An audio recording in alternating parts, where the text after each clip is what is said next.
Hello students, today our topic is respiratory volumes. तो respiratory volumes को learn करने की एक सिंपल सी हमारे पास ट्रिक है, दैट इज टायर. टायर में क्या होगा हमारे पास TIER. देखो ये जो बेसिक हमारे पास वॉल्यूम्स है उनकी बात की गई है. टी का मतलब टी से जो वॉल्यूम होगा मीन्स की टाइडल वॉल्यूम. टाइडल वॉल्यूम होता है नॉर्मल वॉल्यूम जो हम इंस्पायर और एक्सपायर कर रहे हैं, इनहेल एंड एक्सहेल. ठीक है, ये सारे हैं, ये हमारे पास है टाइडल वॉल्यूम, मतलब ये नॉर्मल वॉल्यूम है. उसके बाद जो ये IER हैं ये फोर्सेबल है कि हम अगर फोर्स से इनहेल कर रहे हैं या एक्सहेल कर रहे हैं, वो हमारे पास ये IER में आएगा. तो अगर हम इसे ग्राफ से समझेंगे तो क्या है, देखो ये हमारे पास जो नॉर्मल ग्राफ है दैट इज टाइडल वॉल्यूम. ठीक है, टाइडल वॉल्यूम हमारे पास क्या होता है, 500 ml हमारे पास टाइडल वॉल्यूम रहेगा. उसके बाद नेक्स्ट अगर हम बात करते हैं that is inspiratory reserve volume. ठीक है, that is inspiratory reserve volume. Inspiratory reserve volume में क्या है कि अगर हम फोर्सेबल इंस्पिरेशन करेंगे तो वो क्या होगा, इंस्पिरेटरी रिजर्व वॉल्यूम. फिर बात करते हैं अगर हम फोर्सेबल एक्सपायर कर रहे हैं, ठीक है, एक्सहेल कर रहे हैं, that is ERV, expiratory reserve volume. तो ये हमारे पास हो जाएगा एक्सपिरेटरी रिजर्व वॉल्यूम. ठीक है, जब हम IRV और टाइडल वॉल्यूम को ऐड ऑन करेंगे तो हमारे पास क्या बनेगा, इंस्पिरेटरी कैपेसिटी की हम कितना इंस्पायर कर सकते हैं, वो हमारी टोटल कैपेसिटी को हम इंस्पिरेटरी कैपेसिटी बोल रहे हैं. ठीक है, फिर हमारे पास है एक्सपिरेटरी रिजर्व वॉल्यूम और टाइडल वॉल्यूम. इन दोनों को जब हम ऐड ऑन करेंगे तो वो बन जाएगा हमारी एक्सपिरेटरी कैपेसिटी. ठीक है, अब ये देखो ये थोड़ा अलग कलर में जो हाईलाइट किया है ये वॉल्यूम कौन सा है, दैट इज रेजिडुअल वॉल्यूम. कि अगर हम फोर्सेबल जितना मर्जी फोर्स लगाकर अगर हम एक्सहेल भी कर रहे हैं तो कुछ ऐसा वॉल्यूम होता है जो हमारे लंग्स में स्टोर रह जाता है. ठीक है, ताकि जिससे हमारा सर्वाइवल हो सके. ठीक है, तो वो क्या है हमारे पास रेजिडुअल वॉल्यूम. जैसे हम कुछ देर के लिए सांस रोकते हैं तो उस टाइम पे हमारे लंग्स या हमारी बॉडी कोई ना कोई वॉल्यूम तो यूज़ करेंगे, that volume is residual volume.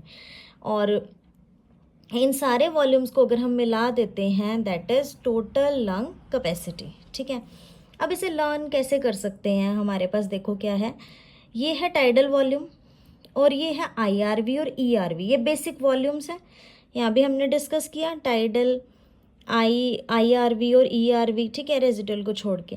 तो ये जो तीन हैं जो मैंने ये डार्क कलर में लिखे हैं यहाँ पर, इन तीनों को हम बेसिक में लेकर चलेंगे. ठीक है, अब देखो टाइडल वॉल्यूम, IRV, इन दोनों को अगर हम ऐड ऑन करते हैं इसको और इसको तो क्या बनेगा, इंस्पिरेटरी कैपेसिटी. ठीक है, ये नीट में भी आया था अभी कुछ टाइम पहले क्वेश्चन. उसके बाद है टाइडल वॉल्यूम और ERV को अगर हम ऐड ऑन करते हैं तो बनती है एक्सपिरेटरी कैपेसिटी. ठीक है, उसके बाद ये तीन हो गए. अगर आप ERV और रेजिडुअल वॉल्यूम को ऐड ऑन करोगे तो बनेगी फ्रिक्शनल रेजिडुअल कैपेसिटी. ठीक है, अब हमारे पास कौन बचा, अगर मैं इन तीनों की बॉक्स की बात करती हूँ तो ये क्या है हमारे पास वाइटल कैपेसिटी. और जब हम इंस्पिरेटरी कैपेसिटी और फ्रैक्शनल रेजिडुअल कैपेसिटी की बात करेंगे, इसका मतलब क्या है, ये देखो इंस्पिरेटरी कैपेसिटी में क्या आ जाएगा, टाइडल वॉल्यूम भी आ जाएगा और प्लस हमारे पास टाइडल वॉल्यूम के अलावा क्या आ जाएगा, IRV भी आ जाएगा. मतलब जितना हमने इंस्पायर टोटल किया वो सारा आ गया. इन दोनों को ऐड कर रहे हैं हम किसके साथ, ERV प्लस फ्रिक्शनल रेजिडुअल के साथ, तो वो फ्रिक्शनल बन गया. मीन्स ये टोटल ही हो गया ना ओवरऑल. तो ये जो मैंने ये बॉक्स बनाया है और एक ये दोनों को मिला के हमारे पास बनेगा टोटल लंग कैपेसिटी. ठीक है, तो उसकी हमारे पास अलग अलग कैपेसिटीज़ होती हैं. लाइक जो हमारे पास टाइडल वॉल्यूम रहेगा वो होता है 500 ml. ठीक है, ये 500 ml है हमारे पास टाइडल वॉल्यूम. और बाकी हमारे पास कुछ वॉल्यूम्स हैं जैसे टाइडल वॉल्यूम और IRV अगर हम ऐड ऑन करते हैं इंस्पिरेटरी कैपेसिटी है तो वो हमारे पास है 3000 to 3500 ml. ठीक है, ऐसे ही हमारे पास टाइडल वॉल्यूम प्लस ERV ये दोनों मिला के बन रही है एक्सपिरेटरी कैपेसिटी. तो वो हमारे पास अप्रॉक्सीमेट होती है 1600 to 700 ml. ठीक है, तो ये कुछ बेसिक इंपॉर्टेंट कैपेसिटीज़ हैं जिनके हमें ये न्यूमेरिक वैल्यूज़ भी लर्न करनी है। अगर हम रेजिडुअल वॉल्यूम की बात करते हैं तो रेजिडुअल वॉल्यूम होता है अप्रॉक्सीमेट 1200 ml। ठीक है, तो इन सबको जब ऐड ऑन कर देंगे तो ऐड ऑन करके क्या बनेगी टोटल लंग कैपेसिटी।